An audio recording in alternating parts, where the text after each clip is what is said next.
Bonjour Arnaud, merci en tout cas d'être avec moi aujourd'hui pour nous expliquer ce qu'est l'UX et l'UI. Et pour commencer, est-ce que tu pourrais te présenter et nous parler un peu de ton parcours? Alors, je suis consultant UX analyste fonctionnel depuis maintenant près de 3 ans chez Abilsen. Et j'ai un parcours comme je pense quelques UX aussi, pas sur mesure, on va dire. Ok. J'ai commencé un début de carrière avec un master en com et j'ai travaillé pendant à peu près une dizaine d'années dans l'événementiel. À la suite de ça, envie de changer, d'autres choses. Du coup, je suis parti sur du design. Donc, à 35 ans, je suis retourné sur les bancs de la fac à Saint-Étienne. Forcément, pour faire du design, c'est pas mal. Et j'ai fait la première année de master, parce que j'ai trouvé un emploi juste après. Et pour la petite anecdote, j'étais en master 1, la prof de marketing est partie aux États-Unis, je crois, et Ok. au lieu de faire mon master 2, et en plus de mon boulot à côté, du coup, j'ai donné des cours au master 1 en marketing, Ah ouais, donc vu sacré le parcours. parcours que, Oui. vu le parcours que j'avais, le background que j'avais avant. Super. Et donc maintenant, du coup, donc j'ai travaillé d'abord, on va dire, en design plutôt orienté, on va dire, sciences molle, dans le public, autour des conditions de travail. Et il manquait un peu cette dimension IT que j'ai rajoutée, du coup, en rejoignant Abilsen. Est-ce que tu pourrais nous parler un peu du projet sur lequel tu es aujourd'hui? Alors aujourd'hui, je suis chez Michelin depuis presque 2 ans, dans le secteur des mines. On travaille sur des applications métiers orientées effectivement pour les miniers. D'accord. Donc ce sont des applications soit mobiles, soit laptop. Et du coup, qu'est-ce que l'UX? Est-ce que tu peux nous donner un peu une petite définition On a combien de temps? Alors, l'UX, on va dire qu'il y a deux écoles. Il y a effectivement ce qu'on retrouve souvent, pour faire un peu caricaturer, UX, UI, et qu'on retrouve beaucoup sur LinkedIn, qui sont plutôt orientés digital. Oui. Moi, je fais partie de l'autre école, on va dire plutôt celle branchée Dan Norman, qui est l'UX au sens user experience, qui touche vraiment tous les utilisateurs. À partir du moment où on a un utilisateur, on a une expérience utilisateur, forcément. Et j'aime bien prendre cet exemple de la boulangerie. C'est-à-dire que quand on va dans une boulangerie, mettons, dans son petit village, boulangerie des années 70, peut-être un peu taquin sur les années 70, mais je pense qu'on va tous se Oui, projeter. je vois euh, très bien le style. les petits carreaux, là, C'est tout ça. ça. C'est globalement, ça, on va acheter du pain, voilà, on paye notre baguette, 1 euro, on est content, on sait ce qu'on a. Et quand on va dans d'autres endroits, on a plutôt la boulangerie un peu plus concept, on est plutôt sur du noir. Ça. Euh, Et bah là, on va voir autre chose parce qu'on a une autre ambiance. Toute l'atmosphère est différente, même si au final on repart avec une baguette, souvent d'ailleurs plutôt à 1,20 €, voire 30, voire plus.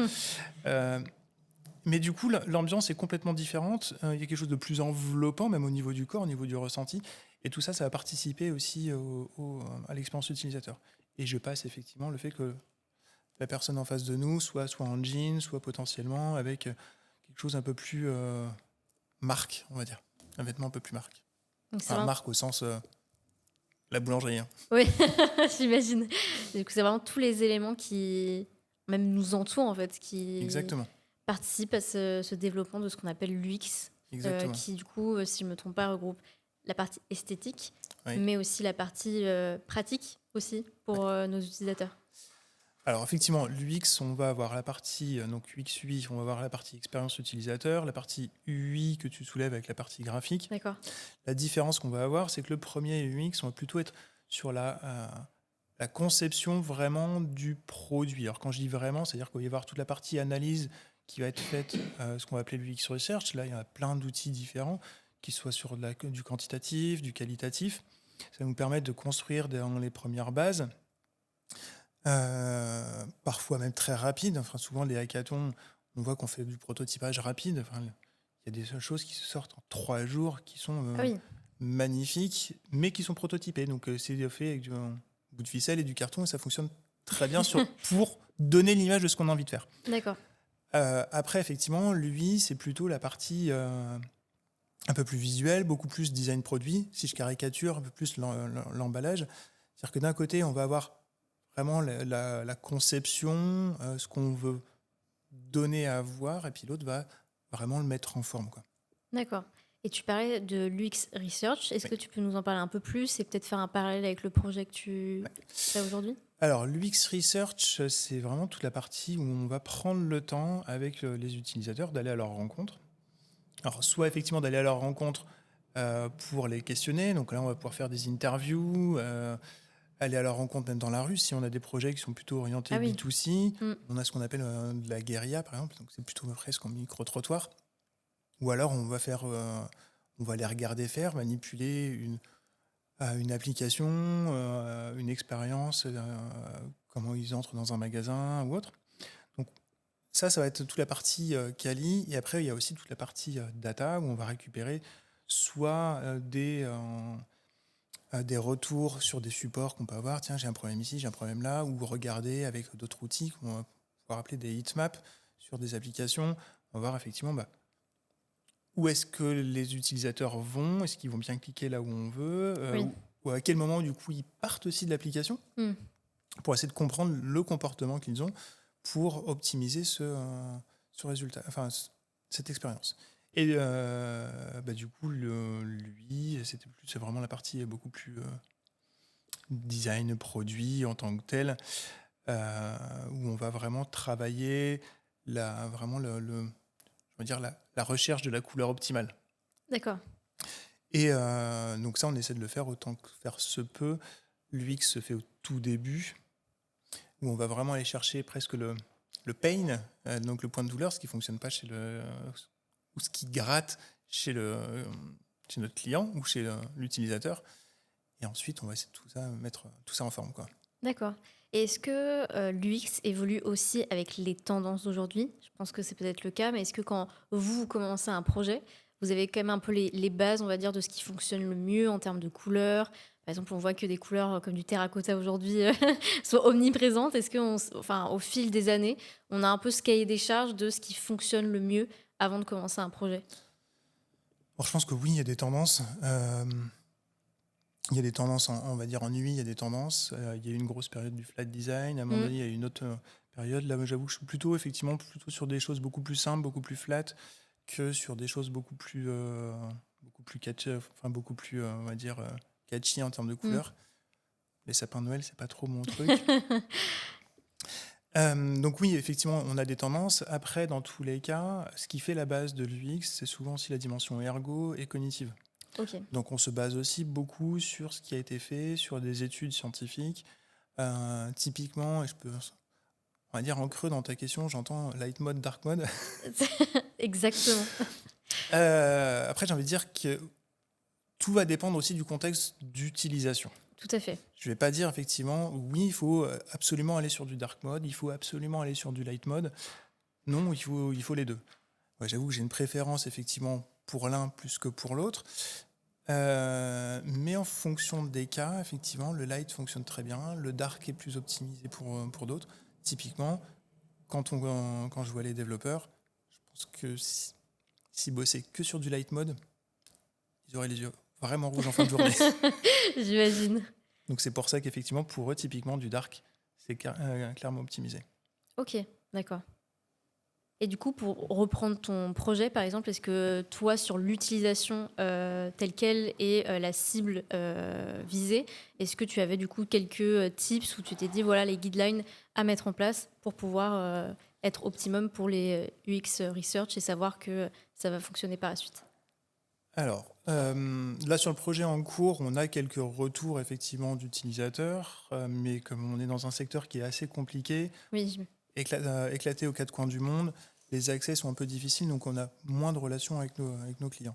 Mais en règle générale, si je prends un cas d'école, ou même ce qu'on faisait d'ailleurs quand j'étais sur un autre projet chez EDF, les accès étaient quand même un peu plus faciles auprès de nos utilisateurs.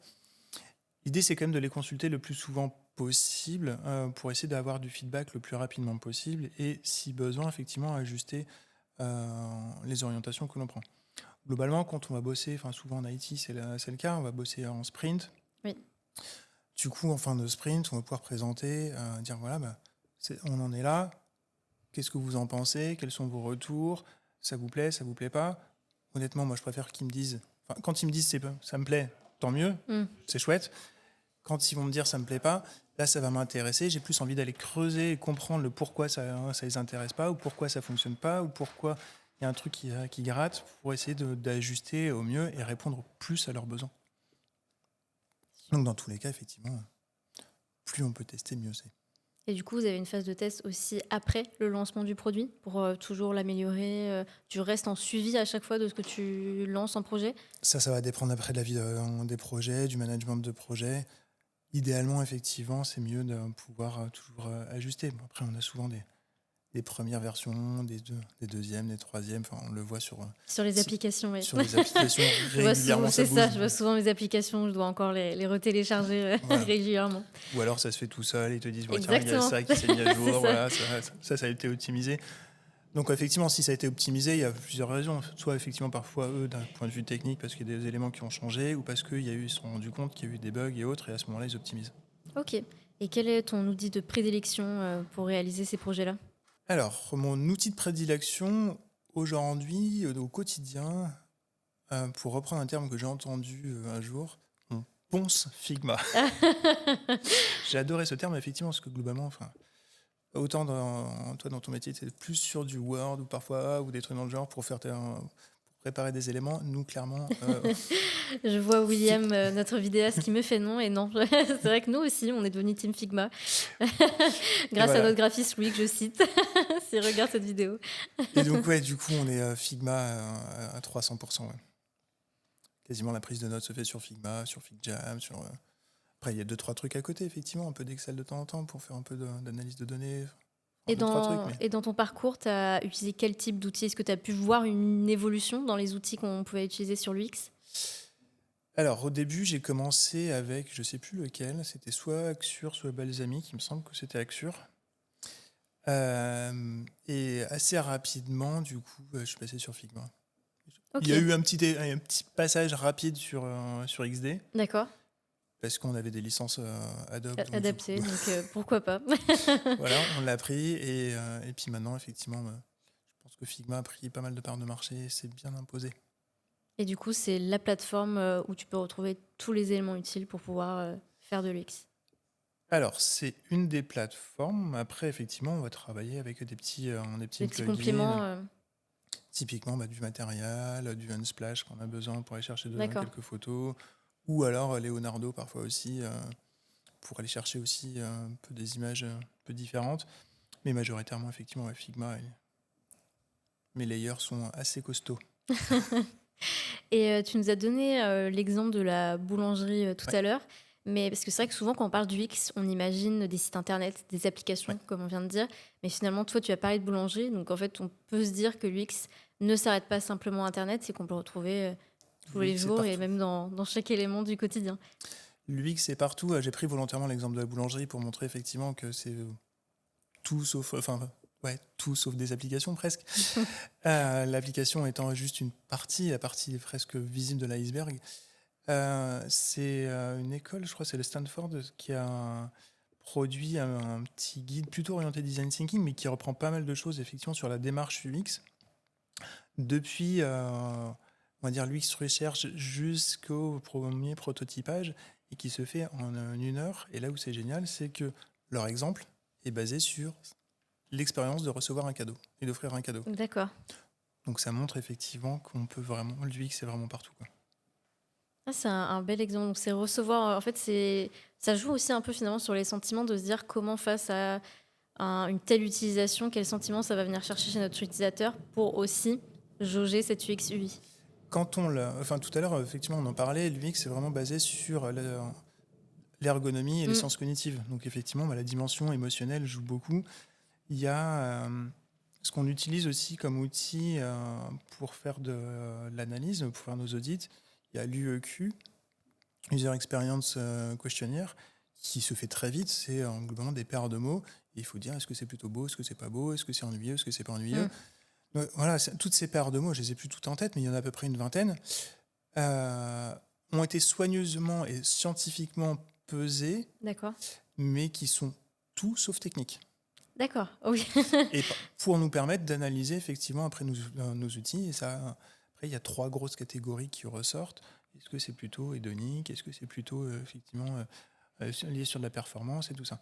Et donc sur ces bases-là, on va pouvoir après travailler. Donc on se rend bien compte que l'UX, c'est vraiment ouais, partout. Ouais. Et du coup, quel conseil tu donnerais à quelqu'un qui veut se lancer dans l'UX, lui, ou quelqu'un qui travaille déjà sur ce domaine-là?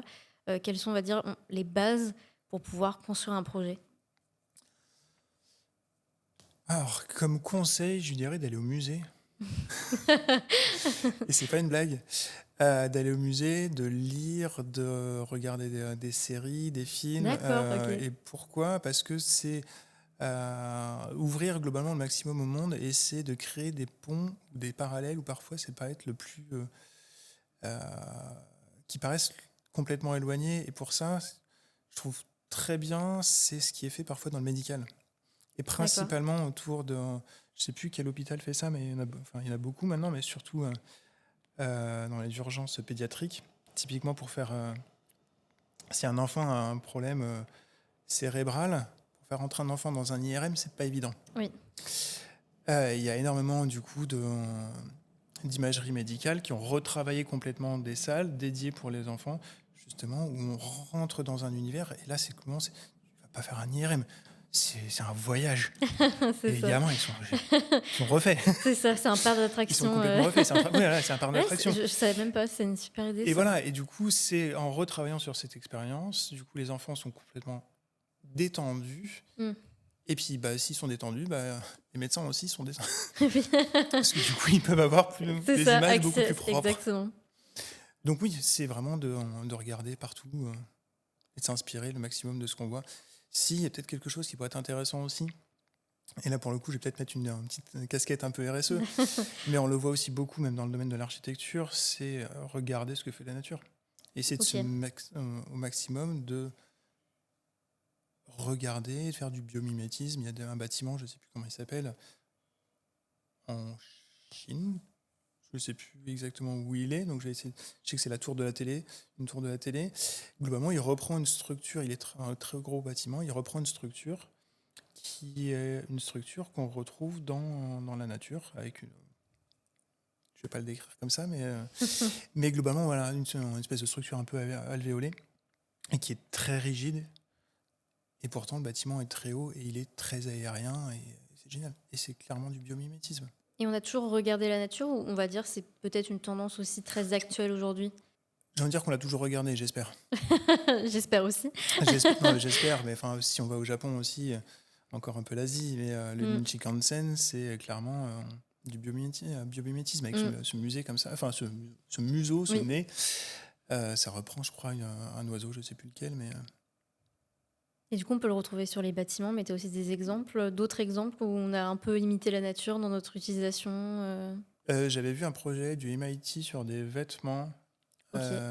où globalement, c'est vêtements plutôt orientés sport, avec en fonction en fait de la température du corps, comme des petites ailes enfin des petites ailes. Ouais, on va dire des ouvertures qui se Oui. créent au niveau du dos pour faciliter Ah, un peu comme les petites écailles qui Ouais. soulèvent un petit peu. D'accord. Et c'était plutôt assez chouette. Donc je sais pas si ce projet est sorti, mais c'était clairement inspiré Oui. de, je crois, des requins ou autres. Et quel est le plus beau projet UX que soit toi-même tu as créé ou que tu as pu voir dans ton quotidien? Alors je vais en prendre deux. Un truc qui m'a vraiment bluffé, c'est quand j'ai changé mon iPhone. J'avais un vieil iPhone et j'ai pris mon nouveau. J'ai voulu faire mon transfert de données. J'ai scanné l'espèce de... C'était pas un QR code, c'était un truc, pour le coup, vraiment joli. En plus, c'est une espèce de... Je vais pas en dire d'œil, mais un truc qui te regarde, là, comme ça, comme c'est bien fait Apple. Et du coup, toutes les datas étaient passées en un rien de temps, et ça m'a vraiment bluffé, parce qu'avant, moi, je recopiais toutes mes applications les unes après les autres, tout mon agenda, Oui, ouais, c'est vrai. tous mes contacts les uns après les autres, il fallait tout réenregistrer les comptes, et là, globalement, hop, ça fait un petit effet miroir. Ça, c'était génial. Et un autre projet que j'avais fait aussi également, c'était plutôt dans du serious game. C'est sur un sujet tristement d'actualité, c'est autour d'une question de sexisme. Et le sujet était à la fois intéressant et pas évident à apprendre, parce que je connaissais pas grand-chose sur le contenu. Donc, il y avait des experts qui bossaient avec moi. Et on a trituré le truc de manière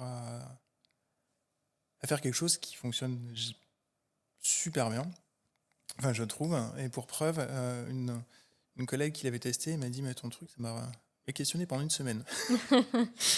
Et en fait l'idée du projet c'était de faire de l'initiation, oui, enfin d'appréhender le plus sereinement possible les questions de sexisme, savoir l'identifier et autres.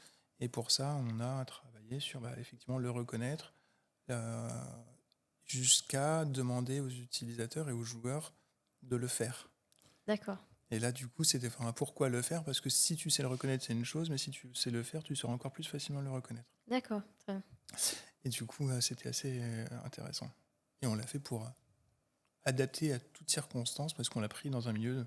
À la base, c'était pour un projet plutôt orienté monde professionnel, D'accord. qui devait toucher à la fois les DG, mais comme les secrétaires, donc du coup, vraiment tout le monde. Et du coup, on a fait quelque chose. Je pense qu'à un moment donné, on a tous été au resto. Et donc, on a travaillé ça sur un univers complètement partagé par tout le monde. Super, beau projet en tout cas. Mm. Et avec l'arrivée de l'IA, est-ce que ça a un impact aujourd'hui sur ton travail?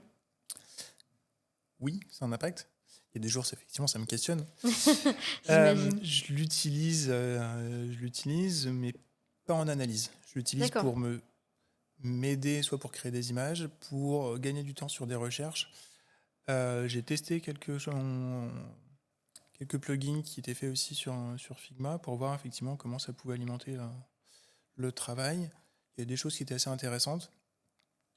Je trouve que c'est un bon outil effectivement pour gagner du temps, pour nous permettre de déblayer globalement déblayer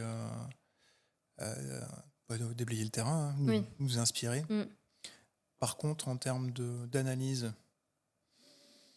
je pense qu'il y a des progrès. Et je pense que l'avantage aussi qu'on a, c'est que en tant qu'humain, j'ai envie de dire, on peut plus facilement aller là où on veut. Oui. Donc, je suis plus, on va dire, team analyse humaine. D'accord. Et puis après, ce qui me questionne aussi, c'est l'impact que ça peut avoir sur nos ressources en règle générale. Donc c'est pour ça que je l'utilise, mais avec parcimonie. D'accord. Et C'est quand même assez gourmand, je crois. tout à fait. Et quand tu n'utilises pas sur l'analyse, c'est peut-être aussi pour avoir ce regard, on va dire, comme tu nous l'as dit, inspiré de ce que tu regardes au quotidien, des musées, des lectures, et peut-être se dire que l'humain a peut-être encore sa place à travers l'IA. Ah bah heureusement. J'espère. Et du coup, tu n'as jamais fait de projet pour tester en début, de se dire qu'est-ce que l'IA pourrait me proposer et qu'est-ce que moi j'ai proposé à la place? Alors j'ai fait un post LinkedIn l'autre jour, je lui ai posé la question,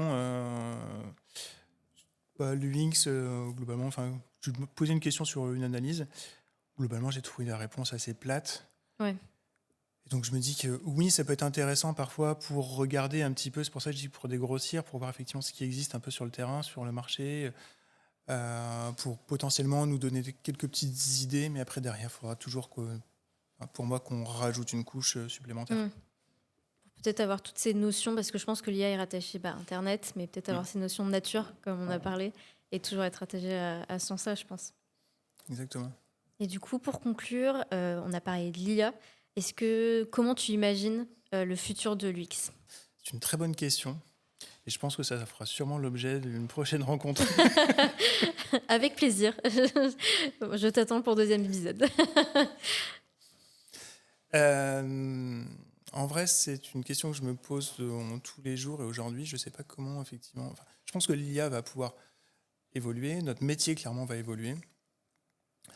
Il évolue constamment. Après, comment il va évoluer aujourd'hui, dire que demain, je ferai plus ça, ou demain, je ferai plus ça, ou à l'inverse, je ferai ça. Aujourd'hui, je ne sais pas. Donc, le principal est de toujours faire confiance à ses sens, s'informer, utiliser un tout petit peu de ChatGPT, et on pourra faire un beau projet UX/UI. Un petit peu, mais pas trop, parce que sinon, ça va être trop lisse. C'est ça. On va avoir tous les mêmes applis partout, ça va être ennuyeux. Exactement. Merci beaucoup Arnaud, en tout cas, d'avoir pris le temps, et au plaisir de te retrouver pour un deuxième épisode. Avec plaisir. Merci. Merci.